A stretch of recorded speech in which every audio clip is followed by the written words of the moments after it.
The morning of 15 March 44 BC began like any other in the heart of the Roman Republic, but by noon the very foundations of Roman power would tremble beneath the weight of 23 knife blows. The air was thick with the anticipation of spring, yet every veteran statesman walking toward the theatre of Pompey sensed a strange tension circulating in Rome's marble corridors. No one felt it more than Gaius Julius Caesar, the most powerful man the Republic had ever produced, a leader whose shadow loomed larger than any legion or law. As he prepared to leave his house on the Via Sacra, he was unaware that nearly 60 senators had already rehearsed his death in their minds, down to the precise moment when their blades would converge upon him. For years, the Roman Republic had survived on a fragile balance of power between the Senate, the consuls, and the assemblies. Caesar's rise, a mixture of unmatched military genius, political ambition, and ruthless calculation, had unsettled that balance. His victories in Gaul, which brought Rome unimaginable wealth, also brought him fame that no statesman could counter. His triumphal return after defeating Pompey the Great, once his closest ally turned rival, gave him a level of authority that felt less like republican leadership and more like monarchy in disguise.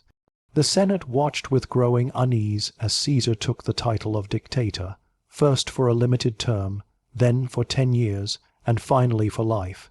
Each step in that progression hardened the fears of men who had dedicated their lives to defending Rome from kings.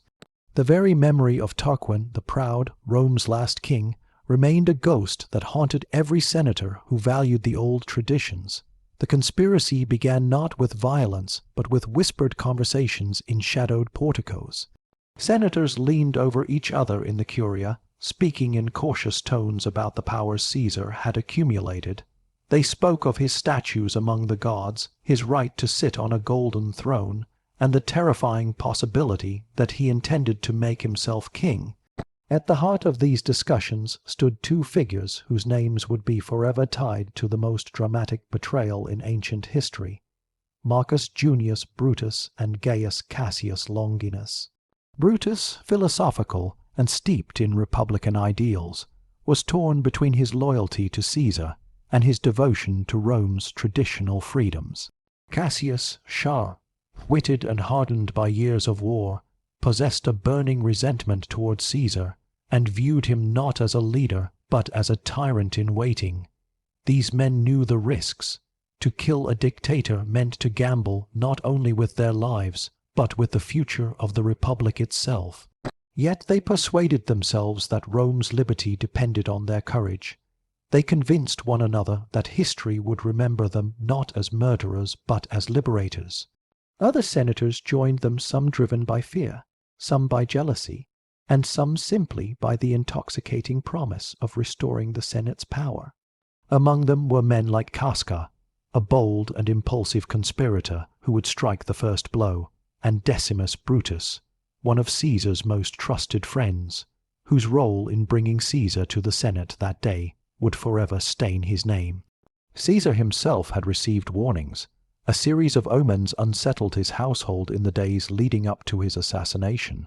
A soothsayer had famously told him to beware the Ides of March. His wife, Calpurnia, awoke shaken from a dream in which she saw him lying in her arms, bleeding. She pleaded with him not to attend the Senate meeting scheduled for that morning.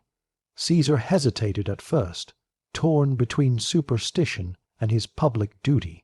Yet Decimus Brutus arrived at his home with a carefully crafted argument. He insisted that Caesar must appear, for rumors already swirled that he intended to seize the throne. Absence would only fuel suspicion and embolden those who saw him as a threat to tradition. Decimus spoke not as an enemy, but as a loyal friend, masking his treachery beneath a cloak of concern. His persuasion worked. Caesar rose, put on his toga, and prepared to leave. Outside, the streets were already alive with activity. Citizens bustled between markets, and senators hurried toward the theatre of Pompey, the temporary meeting place of the Senate, while the usual Curia, was under renovation. Caesar approached the site carried in his litter, his lictors clearing the way, their ceremonial axes gleaming in the morning sun. Nearby, members of the conspiracy exchanged tense glances. Each step Caesar took brought him closer to the chamber where he would face not the deliberation of senators, but the cold steel of betrayal. Upon entering the theatre of Pompey's portico, Caesar was met with a crowd of senators rising from their seats. He greeted them warmly, unaware of the looks that passed between men like Cassius and Casca. One conspirator moved to distract Mark Antony, Caesar's loyal ally and a formidable fighter, ensuring he would not interfere when the moment arrived. Caesar then made his way toward the curule chair placed for him at the center of the chamber. He had no time to sit.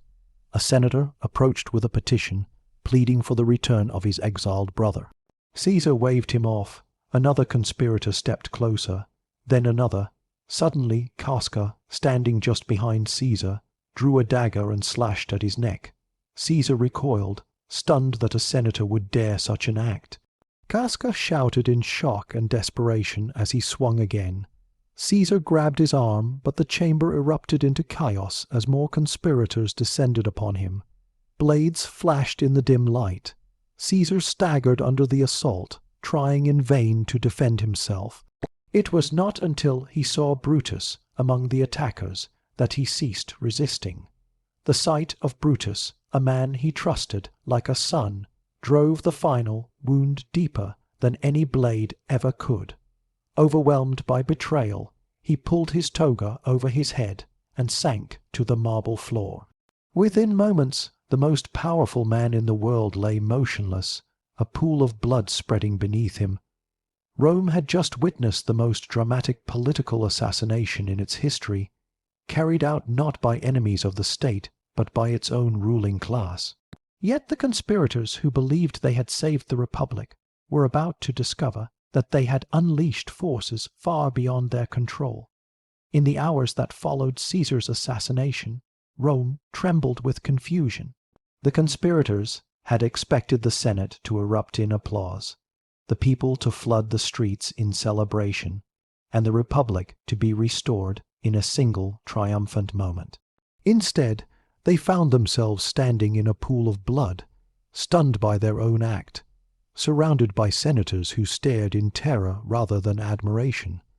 The conspirators had carefully planned where their knives would strike Caesar, but they had not planned what would strike Rome afterward.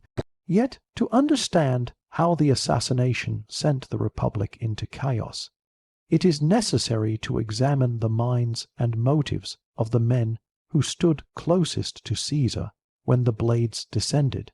Each senator carried a different history, a different desire, and a different fear that ultimately led them to raise a dagger on the Ides of March. Foremost among them was Marcus Junius Brutus, a name that history would forever associate with betrayal, even though many in Rome believed he acted out of sincere devotion to the Republic. Brutus was known for his philosophical temperament, his quiet dignity, and his stern adherence to Rome's ancient values. He came from a family that had once expelled Rome's kings centuries earlier.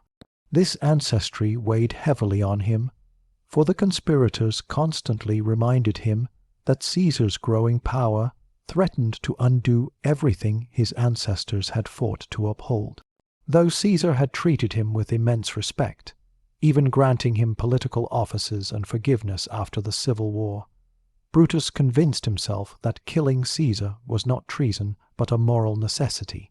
His belief was shaped by Stoic philosophy, which taught duty above emotion. To Brutus, Caesar's death was the sacrifice required to preserve Roman liberty, even if it meant staining his own hands. Yet behind this noble reasoning stood Gaius Cassius Longinus, the sharp mind and restless heart of the conspiracy. Cassius was a seasoned general, hardened by years of military service, and defined by an intense dislike for Caesar that bordered on obsession. He had once fought alongside Pompey the Great during the Civil War, and blamed Caesar personally for the defeat that had stripped him of prestige. Cassius possessed an ability to read men quickly and manipulate their insecurities. He understood that Brutus, with his legendary name and reputation for integrity, would lend moral credibility to the conspiracy. Cassius used philosophical arguments, reminders of Brutus's ancestor Lucius Brutus, and subtle pressure to maneuver him into the plot. Cassius believed that the assassination would be a strategic masterstroke, restoring power to the Senate and elevating the conspirators as guardians of freedom. But his judgment was clouded by personal resentment, and he miscalculated the support he expected from Rome's citizens. Alongside these two leaders stood Decimus Junius Brutus Albinus, whose betrayal would cut deeper than almost any other. Decimus had fought under Caesar during the Gallic Wars, and was one of the few men Caesar trusted with both military and political responsibilities. Caesar held such confidence in him that he named Decimus in his will as a secondary heir, a privilege granted to very few. Yet Decimus aligned himself with the conspirators for reasons that blended ambition, jealousy, and fear of losing relevance. He believed that Caesar's consolidation of power threatened the independence of Rome's aristocratic class.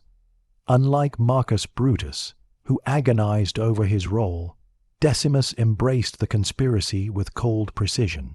It was Decimus who convinced Caesar to attend the Senate meeting on the Ides of March, brushing aside Calpurnia's fears and dismissing omens as superstition. His calm persuasion on that morning sealed Caesar's fate more effectively than any dagger. Among the conspirators was also Publius Servilius Casca, a man known for his impatience, blunt speech, and fierce temper. Casca had served in political offices, but he lacked the eloquence or influence of Brutus and Cassius. His role in the conspiracy reflected his impulsive nature. He would deliver the first blow. It was a task that required both courage and recklessness, qualities Casca possessed in abundance. Historical accounts describe how Casca struck from behind, slashing Caesar across the shoulder in a moment that shocked even the conspirators. His attack ignited the coordinated assault, turning the chamber into a deadly storm. Casca's motives were less philosophical and more practical. He felt Caesar's power limited his own political ambitions, and joining the plot offered a chance to reclaim influence. Other conspirators brought their own stories and grievances into the plot. Trebonius, another former ally of Caesar, used his role to lure Mark Antony away from the Senate chamber, preventing him from rushing to Caesar's defense. Trebonius had suffered political disappointments under Caesar's rule and saw the conspiracy as a path to redemption. Ligarius, who had once been pardoned by Caesar, participated despite being ill on the day of the assassination, demonstrating the depth of resentment harbored by certain senators. Cimber, whose staged plea for the return of his exiled brother served as the distraction that began the attack, sought personal gain masked as civic duty. Even among the lesser-known conspirators, motivations ranged from ideological conviction to bitterness born of political losses. The conspiracy grew slowly but steadily as Cassius and Brutus recruited senators who felt overshadowed by Caesar's immense popularity. Many were aristocrats who believed the Republic had become a shadow of itself under Caesar's control. They feared that their traditional influence, inherited through generations, would vanish forever if Caesar crowned himself king. These men gathered in private homes, gardens, and hidden alcoves of Rome's great temples, whispering strategies and refining their plan. Their meetings were filled with heated debates. Some urged caution, fearing Caesar's loyal legions. Others argued for a swift and decisive act of violence. The conspirators agreed that Caesar must die in a place where the Roman people would see the act not as murder, but as justice, and the Senate chamber offered the perfect stage.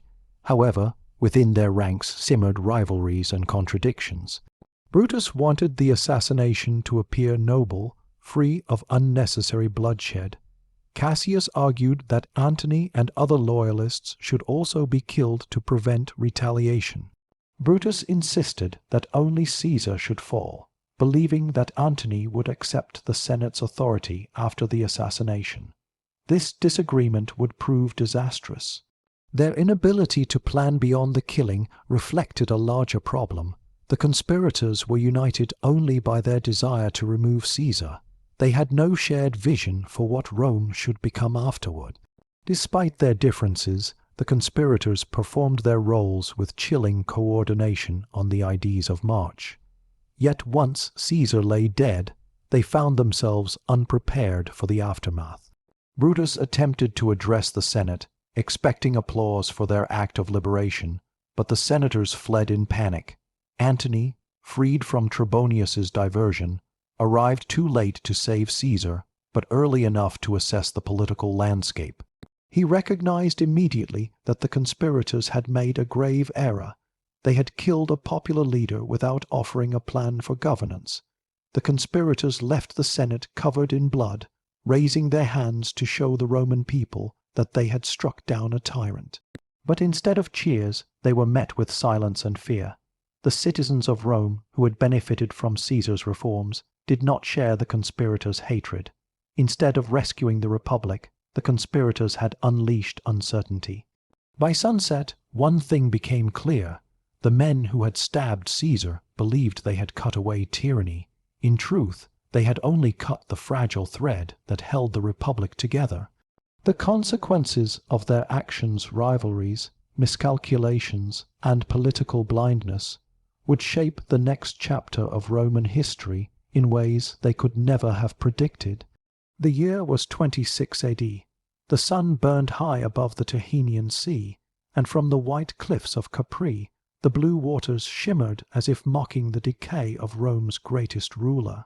Emperor Tiberius Caesar, once the proud general who crushed revolts in Pannonia and Germania, had withdrawn from the heart of his empire to this small, jagged island, a retreat that soon became the stage for some of the darkest whispers in Roman history. Capri, a place of breathtaking beauty, would soon be remembered not for its scenery but for the corruption, cruelty, and excess that unfolded under the shadow of imperial isolation. Tiberius's decision to abandon Rome was as shocking as it was deliberate. At 66 years old, weary of the Senate, disgusted by the endless flattery of courtiers, and haunted by political betrayals, he turned his back on the city he once ruled with iron precision. His reign had begun with hope. He was the adopted son of Augustus, the man who had rebuilt the Republic into an empire. But where Augustus had been graceful and calculating, Tiberius was severe, secretive, and increasingly paranoid. After the mysterious deaths of his heir Germanicus in 19 AD and his own son Drusus soon after, Tiberius became convinced that everyone around him plotted his fall. His retreat to Capri was not merely an escape. It was an act of self-exile that allowed him to indulge his impulses without restraint. Ancient sources like Tacitus, Suetonius, and Cassius Dio would later paint the island as a paradise of sin, an imperial pleasure dome where moral boundaries dissolved. Whether these tales were exaggerated or rooted in truth, one fact remains beyond dispute. The emperor's isolation transformed him into a man far removed from the values of the Rome he once defended. At first, Capri seemed like a sanctuary. The emperor's villa, known today as Villa Jovis, was a masterpiece of Roman engineering carved into the cliffs with vast terraces overlooking the sea. From here, Tiberius could see approaching ships long before they reached the island. The courtyards were adorned with marble statues of Apollo and Venus, imported columns from Greece, and mosaic floors depicting mythic lovers and gods. Yet beneath this beauty lay a fortress of fear. Soldiers of the Praetorian Guard patrolled every path, and none could approach without permission. Even senators were made to kneel before the aging ruler, whose eyes, it was said, were as cold and unreadable as the sea that surrounded him. It was during this isolation that the emperor's reputation began to darken beyond repair. Tiberius, once known for his discipline, had grown bored with statecraft and turned to private pleasures. His trusted adviser, Lucius Aelius Sejanus, the ambitious commander of the Praetorian Guard, became his link to the capital, feeding him reports of conspiracies and traitors. Sejanus encouraged the emperor's retreat, knowing that his own power would grow unchecked in Rome's absence. For 6 years, the empire's day governance effectively passed into Sejanus's hands, while Tiberius indulged in pursuits that scandalized even the most decadent of Romans. The ancient historian Suetonius, writing nearly a century later, accused Tiberius of transforming Capri into a realm of depravity. According to him, the emperor filled the island with young boys and girls, trained to perform acts of lust for his amusement. Some of these accounts may have been exaggerated by political enemies seeking to stain his legacy, yet their consistency across multiple Roman sources suggests that the emperor's conduct was indeed extreme by contemporary standards. The boys, known in Roman slang as minnows, were said to be taught to swim between his legs in the pools of Villa Jovis, while others were made to serve at banquets in ways that blurred the line between servitude and violation. To understand the full horror of what unfolded, one must understand Roman power. The emperor was not merely a ruler, he was the living embodiment of the gods on earth. Every whim, every cruelty was law. When a man like Tiberius, burdened by paranoia and surrounded by sycophants, was given absolute control over hundreds of lives, the result was bound to be monstrous. Capri became his empire in miniature, a world where no voice dared say no, and where the emperor's loneliness curdled into obsession. The island's isolation made it ideal for secrecy. The cliffs were sheer, and guards ensured that no messenger or servant left without strict inspection. The emperor's private chambers were built deep within the villa complex, accessible only by hidden corridors.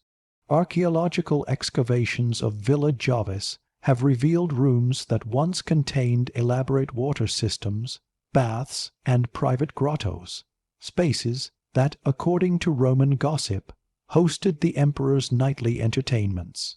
At times, Tiberius reportedly invited foreign guests or favored senators to witness these spectacles, as if daring them to question his authority. None ever did. Meanwhile, in Rome, rumors spread like wildfire.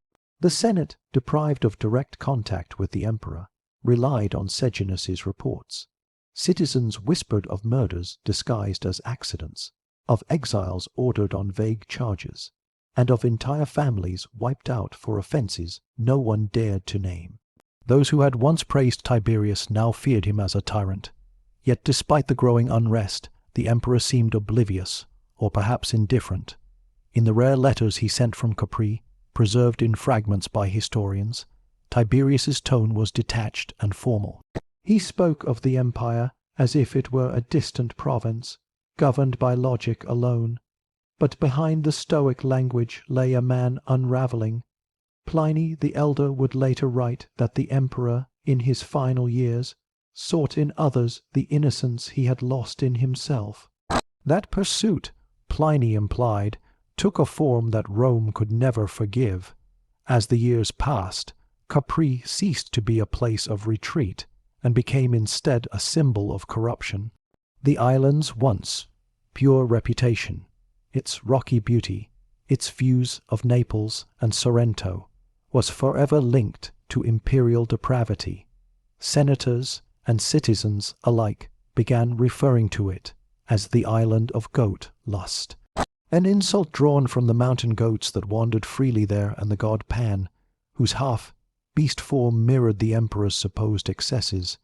By 31 AD, Tiberius had lived on Capri for 5 years. His rule from exile had turned the empire into a network of spies and informants. Sejanus's power was unmatched. His statues were raised in public squares beside those of the emperor himself. And yet, the same paranoia that had driven Tiberius to Capri was about to consume the man who had enabled it. The peace of the island would soon give way to blood. By 31 AD, the Roman world was in the grip of unseen terror. The emperor, sealed off on Capri, ruled through letters and secret orders carried by sea to Rome. The praetorian prefect, Lucius Aelius Sejanus, had become the most powerful man in the empire after Tiberius himself. Senators bowed before his statue, and commoners shouted his name in the forum. For nearly a decade, Sejanus had been both Tiberius's voice and his jailer, a man who filtered every message, distorted every rumor, and decided who lived or died in the emperor's name. But the tide that had lifted Sejanus so high was about to drown him. On the island, Tiberius's mind had begun to rot under the weight of suspicion. For years, he had trusted Sejanus implicitly, calling him my partner in labors. Yet whispers reached him from the few who dared risk their lives to warn him. One such whisper came from Antonia Minor, mother of Germanicus and grandmother to the boy who would one day be Emperor Caligula. Antonia sent a letter to Capri exposing Sejanus's ambitions. He planned to marry into the imperial line, eliminate rivals, and perhaps even overthrow the emperor himself. The accusation struck Tiberius like a thunderbolt. For a man already paranoid, it was the ultimate betrayal. For days, the emperor secluded himself in the upper chambers of Villa Jarvis, refusing food and sleep. His servants reported hearing him muttering through the night, pacing the marble floors. To his mind, the empire had once again turned against him, and this time the traitor was the very man he had raised to power. The emperor's response was characteristically cold and calculated. In October of 31 AD, he drafted a letter to the Senate, praising Sejanus with honeyed words, even proposing honors for him. Then, midway through the message, the tone shifted. Suddenly, the letter accused Sejanus of treason. The Senate, stunned into silence, sat paralyzed until the order came from the imperial courier, "Arrest him at once." What followed was chaos. As soldiers surrounded Sejanus in the Senate house, the once feared prefect realized the trap had sprung. He was dragged through the streets, stripped of his insignia, and executed by strangulation. His body was left to rot on the Gemonian stairs, where the people, who only yesterday had worshipped him, now tore at his corpse in vengeance. His children and followers met the same fate. The purge reached deep into every household connected to his name. On Capri, Tiberius celebrated the fall of his former friend not with joy, but with renewed paranoia. The emperor saw treachery everywhere. He ordered mass executions, exiles, and confiscations. Senators were forced to write letters of confession before being granted the mercy of suicide. Those who refused were strangled or thrown from cliffs. Capri's guards delivered daily reports of arrests. The blood of Rome's elite flowed quietly under imperial decree. But amid this political purge, the emperor's private world grew even darker. Now, completely isolated, with only a handful of trusted attendants, Tiberius's mental and moral restraints began to collapse. Roman historian Suetonius later described this period as one of unspeakable indulgences. Whether exaggerated or not, the consistency of accounts from multiple ancient writers suggests that the emperor's isolation led to acts that shocked even his own jaded age. In the villas that clung to the cliffs of Capri, especially Villa Jarvis, Villa Dame Cuta, and Villa San Michele, the emperor's attendants began to import a steady stream of youths from across the empire. They were slaves, captives, orphans, or simply the children of families too poor to resist.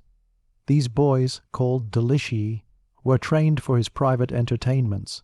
Servants referred to them as Tiberius's fishes, a cruel nickname born from the stories of how they were made to swim in his pools for his amusement. Roman writers, eager to vilify the emperor, may have embellished these stories, yet they reflect a real cultural tension in Rome, the belief that absolute power corrupted absolutely. Tiberius, once known for stoicism and military discipline, now embodied the worst excesses of unchecked dominion. Tacitus called his retreat a burial of the empire's honor, and Cassius Dio described how even hardened soldiers refused to speak of what they saw on Capri. The emperor's madness extended beyond lust. He began to summon astrologers and dream interpreters, seeking omens that might reveal who plotted against him. He studied entrails, consulted seers, and sent spies disguised as sailors to watch the behavior of the Senate. If lightning struck near Rome, he took it as a sign that Jupiter himself approved his vengeance. When earthquakes shook the island, he ordered sacrifices to appease Neptune. Capri, once a sanctuary of beauty, had become a realm of superstition and dread. Meanwhile, the political order in Rome grew unstable. After Sejanus's death, Tiberius governed entirely by correspondence. The Senate was reduced to a rubber stamp, passing decrees it scarcely understood. Governors and generals received contradictory orders, unsure whether to act or wait for imperial confirmation that never came. The empire's borders, spanning from Gaul to Judea, were managed by men too afraid to make decisions. Yet, despite the chaos, Tiberius remained unchallenged. His reputation for cruelty ensured obedience through fear. When word spread that he had executed senators for dreaming of his death, no one dared to whisper against him. The philosopher Seneca later wrote that Rome was a city of statues, and every statue was silent. One of the few who dared to approach him on Capri was Caligula, the young son of Germanicus.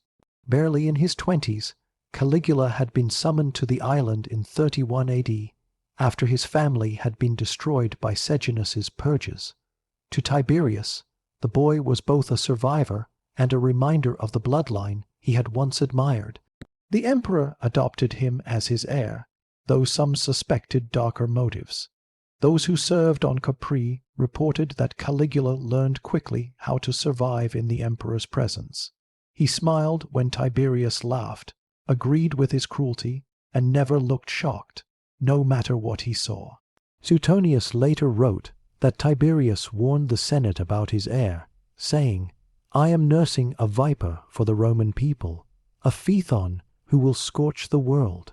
Whether the old emperor sensed Caligula's future madness, or merely saw in him a reflection of his own corruption, history would soon prove the prophecy true. By 33 AD, the emperor's physical decline matched his moral decay. His face had grown pale, his voice hoarse, and his body frail. He rarely ventured beyond his villa's terraces, yet his paranoia did not weaken with age. Dozens of senators were executed that year alone, and the prisons of Rome filled with political victims. Even on Capri, fear ruled. Servants were executed for glancing too long at him or for whispering in corridors. Every laugh was suspect. Every silence could mean rebellion. Still, the emperor's thirst for pleasure continued. He demanded that entertainers from all corners of the empire be brought to him. Dancers from Syria, singers from Greece, and boys from Asia Minor, trained to please without question. The island's caves and baths echoed with cries that no historian dared fully record. For the first time, even the guards of the Praetorian cohort began to pray for his death. But death would not come easily to the man who ruled the world.